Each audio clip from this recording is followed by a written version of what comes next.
Each year, about 500 people are killed walking the nation's railroad tracks. It's the leading cause of death on the nation's railroad, more common than motorists killed at crossings or workers killed in accidents.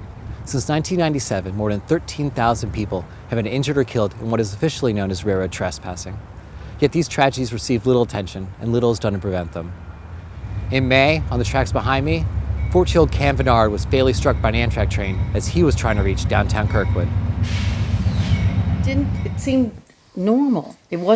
Didn't feel dangerous. You're just taking a shortcut, walking down the track. This is the teen highway. He had some people that were waiting for him, and he just took his regular shortcut. And he took the shortcut down the railroad line, and he made it about a half a mile away from our house. And he was struck by the train. I was in the backyard when the police were walking across my front lawn, and it's not something we're ever used to. And I knew right away when they asked me if I knew where the people that lived in the house, if I knew where everybody was at. And I said, well, no, it's summer vacation. My kids are out playing. And then they said, well, we have his telephone. We have a telephone. The victim was 14 or 15 years old, and it has your home phone number on it. And he asked me if I could call him. And the phone vibrated in his hands in front of me. And I had to come inside and tell my wife. The thing the railroad company has failed to do is twofold. They failed to educate the community of the dangers, and they failed to take any action to stop this from reoccurring. So it's really simple. They're not going to do anything. There's plenty that they can do. They could work on a much stronger educational program in the communities where they do business. They can, do safety measures like erecting fences. They've done that in other parts of the country.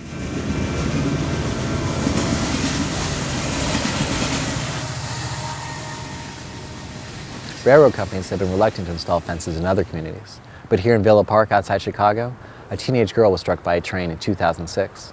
Kristen Bowen was 14, and she was on her way to meet friends here at this city park. She was hit by a train. Other people have been hit by trains in this town.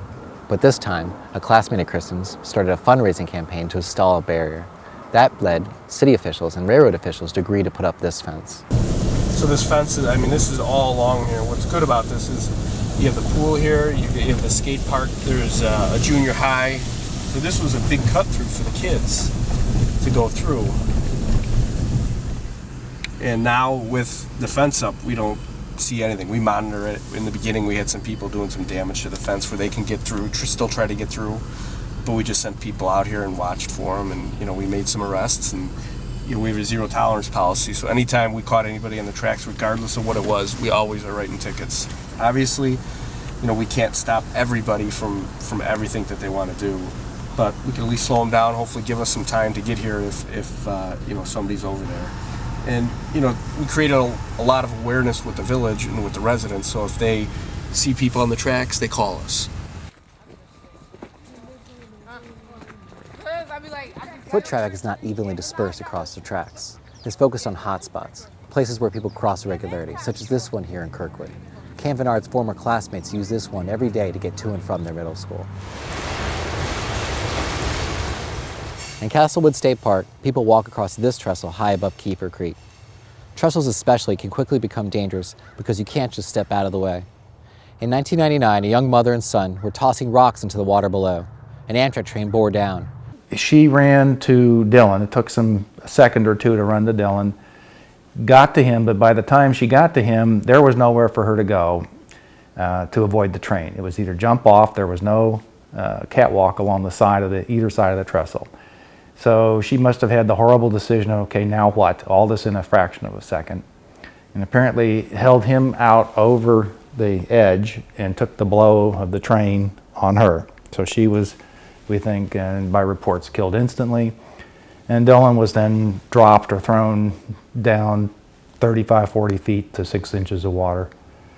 So she perished on the spot, and then the eyewitness had been sitting on one of the abutments, thought, oh, that's it, I'm just might as well go find somebody and we'll get the police here and all that. And then he saw Dylan move.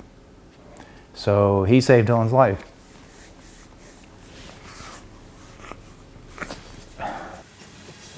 Railroad, to our knowledge, has done nothing. They never reached out to us in any way, shape, or form, and the park remains, to this day, completely the same as we saw it back then, with unfettered access to the top of the track bed and to the trestle. There's still no catwalks up there. There's still no warning signs. The trains still don't sound any kind of warning as they come into the park. And here it is, a public park. It's just amazing that even the public officials can't compel some type of action on the part of the railroads. Most people have a cavalier attitude about crossing the railroad tracks. They don't know that it's private property, that to be there is illegal. I mean, we're two adults here. You know, we're not going to do anything crazy. You know, we're just crossing away. You know how trains work, right? Yeah. I know how trains work. And we're gonna get across the bridge. It was easier to go under the stopped train than walk over that bridge. So, common sense. Right. It was stopped. We weren't going to get hit. The railroads are significantly safer today in every respect except for one, pedestrian fatalities. With regulators largely powerless to combat the problem, and railroad companies insistent that responsibility for stopping these accidents rests largely with those living alongside its rails, the problem shows few signs of fading.